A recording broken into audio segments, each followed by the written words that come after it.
Greetings and welcome back to Doctor Who Revisited, where I go through every single episode of Doctor Who from 1963 all the way to 2025 and review them. And full transparency, this is my first Doctor Who Revisited recording in about 10 months. And I've already explained in a different video what happened, but long story short, I had dozens of recordings on backlog on a different StreamYard account that I used that,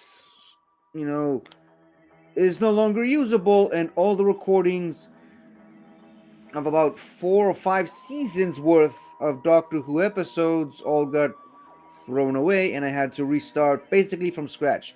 Thankfully, I had enough in the can to upload up until this point, but now I'm gonna have to restart basically all over again, which means I have to rewatch the episodes I've already recorded reviews for, and kind of have to get back into the groove of how I used to do it 10 months ago. This, probably doesn't interest anybody but me, but I just wanted to say it up front because I might review these episodes a little different now.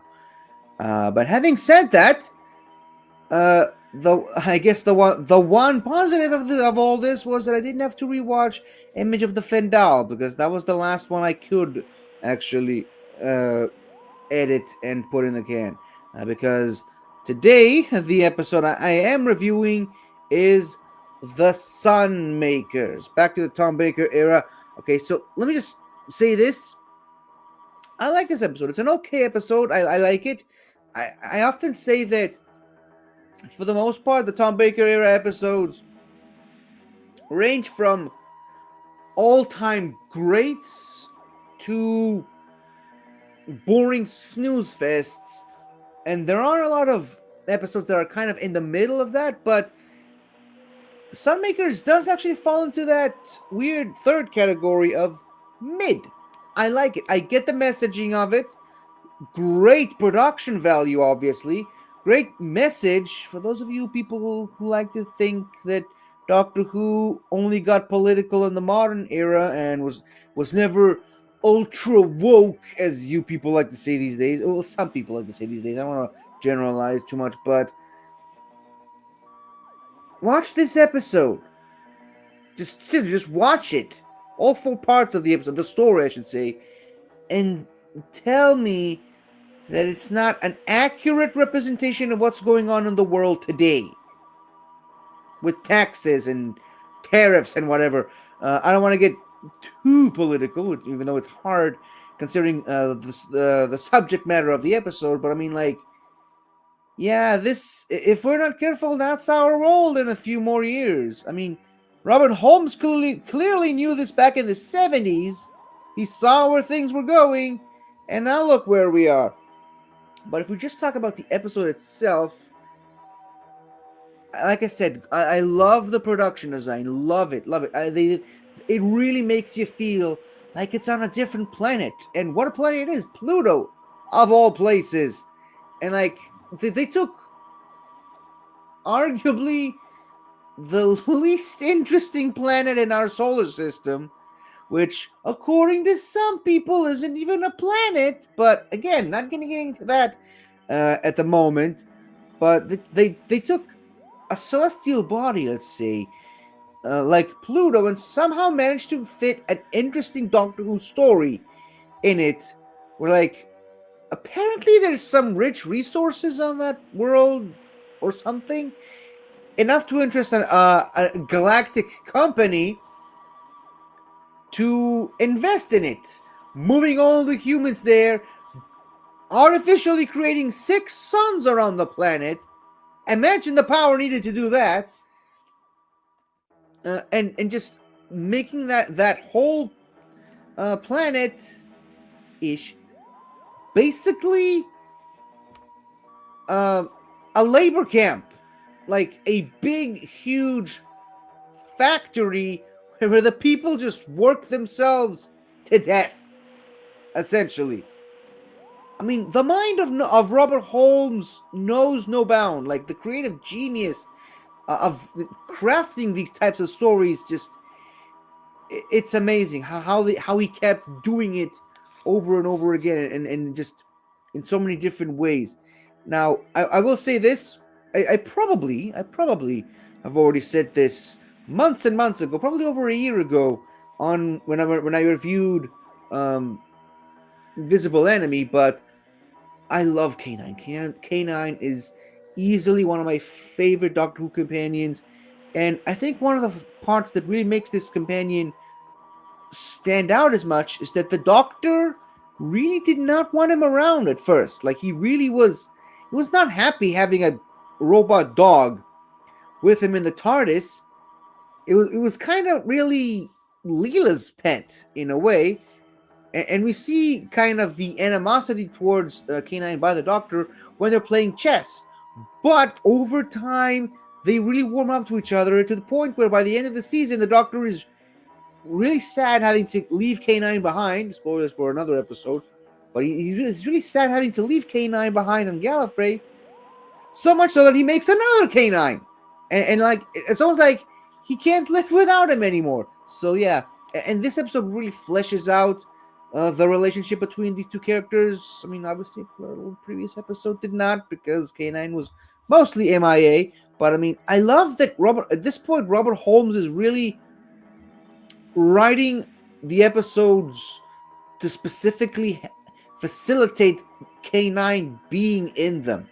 I really like that. Like obviously, last week's episode, sorry, the previous story, Image of the Fendal, kind of was written without K9 in mind because they didn't really know if they were going to have a K9 like companion in the episode, so they just found a quick and easy way to write him out of the story. But no, this episode really uses K9 to the best of his abilities. And speaking of using a companion to the best of their abilities, Leela shines in this episode. It's one of those episodes that really flesh out the best in Leela's character. She literally leads a revolution against the evil company. The fight scene, if you can call it a fight scene, in the Undercity where the Undercity people, the Outsiders, I think they're called, are trying to kill her, and she fights back. Like she really proves her mettle in this episode, and also with the tactics of how hiding K9 behind a wall until the people in that ridiculously slow vehicle get close enough, and then K9 comes out of the corner and shoots them. This is all brilliant. This is a brilliant way of using Leela's intelligence as well as her aggressive instincts, and I just love it. I love that Robert Holmes really has a handle on the character of Leela and really knows how to write the episodes greatly for both Leela and for K9, which is just it's really wonderful to see, and I love that. And obviously, the Doctor up to his old tricks again. I mean, making comedy whenever he can in the situation until he needs to get serious, and when he needs to get serious, he does get serious, and he calls the guy Mandrel out on his lack of conviction when torturing someone. Like, I mean, I'm pretty sure we all pretty much know the whole heating up a metal bar and forcing someone to tell the truth. And Mandrel clearly didn't do it. I mean, the Doctor literally pushes the steaming hot metal bar out of his hand. The Doctor had his number, had Mandrel's number the entire time, and yeah, I really. Speaking of Mandrel, I think the supporting characters are really well used in this episode. Like they kind of split them up, and everyone has their own thing to contribute to this episode. Obviously, you got what's the guy, the tall guy's name, Bisham, I think the name of the guy. Like he's the one that actually introduces to the Doctor and the audience the chemical compound that forces people to have anxiety and kind of suppresses revolution, and that's why there's very few resistance to the company. And he actually becomes very vital to the story as the story goes on. Cordo, the same thing again, and it's like it's interesting to see the shift in the acting of Cordo. And I apologize, I don't remember the name of the actor who played Cordo in this episode, but like to see him go from this like meek and scared little creature. He's literally the first character we see in the story, and to see him go from that to the overexcited, overjoyed, revolutionary person that he is by the end of the episode, it's a great experience watching his progression in the episode. And obviously, it's affected by the chemical compound in the gas, and we see it to a bunch of the other characters as well, like those two workers who are working at the place where the gas is being pumped, and obviously the character Marn, who very, very quickly switches allegiance, which kind of makes you wonder if it really was the effect of the gas or if it was just a play by her for her own survival. Because, I mean, clearly, you look at not the collector, the gatherer. The gatherer, Haid, I think his name is. Like, he was loyal literally to the very end. Like, he kept in his ideological thinking of praise the company, loyalty to the collector as much as he could, obviously, as long as he didn't count out of his own pocket. But I mean, he was this government stooge the entire time, even as he was dragged by the the rebels and thrown off the top of the building. Like, you gotta admire the commitment. I mean, the acting, or more specifically, the overacting, the extreme overacting from Gatherer Habe is just uh, um, the cherry on top.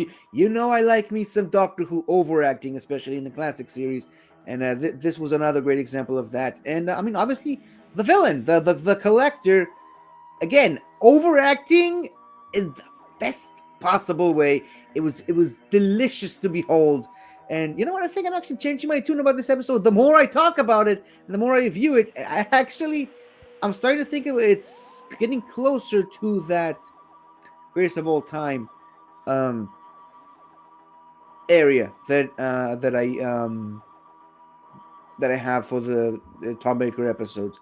But yeah, the villain was very engaging. I mean, he really just fills the role of this like crotchety, curmudgeony, greedy person that only cares about the profits and cares very, very little to the lives of the people who work for them. Interesting. And that's great. I mean, that's what the character calls for, and the actor obviously nailed it. Nailed the performance right there. And I guess a negative that you could say about. I mean, he didn't really put up much of a fight by the end. All it really took was just the Doctor, moving some of the numbers around, making the plan no longer viable. The planet no longer viable, and the guy just shrunk down to his natural size, natural shape and form, I should say. And then the Doctor just plugged him with a cork, you know. And that's how the Doctor defeats his enemies, like in the most unconventional of ways. But hey, it works. It's effective. I will say though, I think the cooperation between some of this episode's not perfect. Obviously, there's some nitpicks that I can say. I mean, obviously, the people in the Undercity, particularly Mandrill, I think they all, and especially him, went from distrusting the Doctor to trusting him completely a little too fast. And remember, this is before they stopped the I forget the name of the chemical compound that they used to suppress people. This is before this happened, so they all kind of joined the Doctor's revolution a little too fast. I definitely think that Leela's speech earlier in the episode had something to do with it, but for the most part, I mean, I think they kind of changed the tune a little too quickly. And plus, another negative is like it kind of felt a little bit too repetitive. Of the Doctor, Leela, and Cordell get captured and taken into the Undercity. The Doctor goes off, he gets captured, and then Leela goes after him to find him, gets captured herself while the Doctor goes back, and then he then has to go and save Leela. It got a little bit repetitive to a certain point, but other than that, I think one of the last bit of nitpick, which isn't really that big of a problem in my opinion, is the fact that, I mean, we're being told about this company that controls multiple planets throughout the galaxy, and I mean, this is kind of the only branch we see from it, and it's never really explored in any other TV story, at least. I definitely would have liked to have known a bit more about them and what happened on the Earth that forced people to move to Mars and then eventually Pluto. So yeah, I think that would maybe make an interesting story to tell. Maybe they covered it in a comic or a novel I didn't really get around to, but that's one thing I wanted to that fascinates me and I wanted to learn more about.